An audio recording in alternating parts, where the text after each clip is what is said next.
Well, good afternoon, everybody. Paul Subject here, Subject Motorsports Global Headquarters. It's just before 5 in the afternoon on the 27th of April. It's a Monday, of course. And as you can see, the race car is completely apart.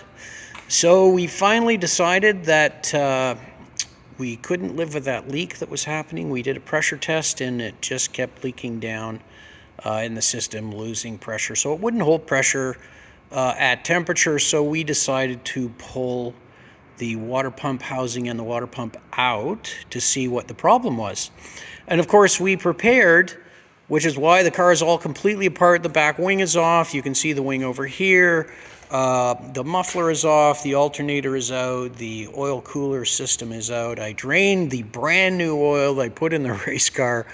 I'm not very happy about that. Of course, then we drained out the water in the rad so that we could be prepared if we had to move the engine backwards to get enough room to take off the water pump and the water pump housing, which goes right where those four studs are. Luckily, believe it or not, we did not have to remove the engine from the engine mounts. We got to do the work we needed to do by not pulling the engine backwards.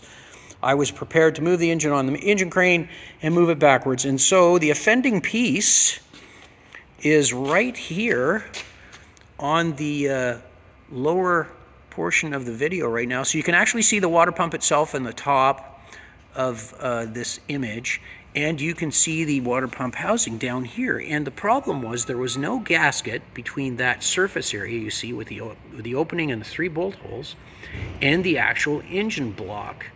This is a problem because there's spacer washers that take up the space, and if there wasn't enough sealant, I don't think the sealant's enough. So I'm going to be meeting with my engine builder tomorrow and pick up a gasket for this because there was no gasket.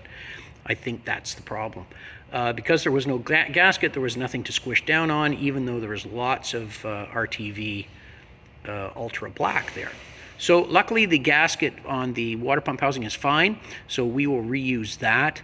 We will be putting a gasket there in the water pump housing to the engine block section as soon as we pick one up. If he does not have one, I will make a gasket. It's fairly easy to make a gasket. I have gasket making materials, and we can just trace one out and make one if we had to. My preference would be to use a stock Mazda item. So that's the plan. So that'll be the rest of this week. We'll be working on this, getting the car back together. What's awesome is the car runs and starts. It's a brand new engine. You saw that from last week, and we're very happy with all of that. This is just a little setback that's going to take us a day or two to sort out. And in a day, we can have the car back together again, ready to go. So we will have to put new oil in it, and we will have to put new coolant in it as well. So that's the offending part right there. You can see those 4 studs are what hold the water pump housing to the actual front of the block of the engine. So super happy that I didn't have to remove the engine. I thought I'd have to bring in the engine crane and pull it back, and very happy we didn't have to do that. So we'll be working the rest of this week on the car, get this sorted out. Once we get the gasket, we'll get it reassembled, and we'll send you a video of all of that stuff as well. So in the meantime, have a great Monday. We'll talk to you soon. Bye-bye.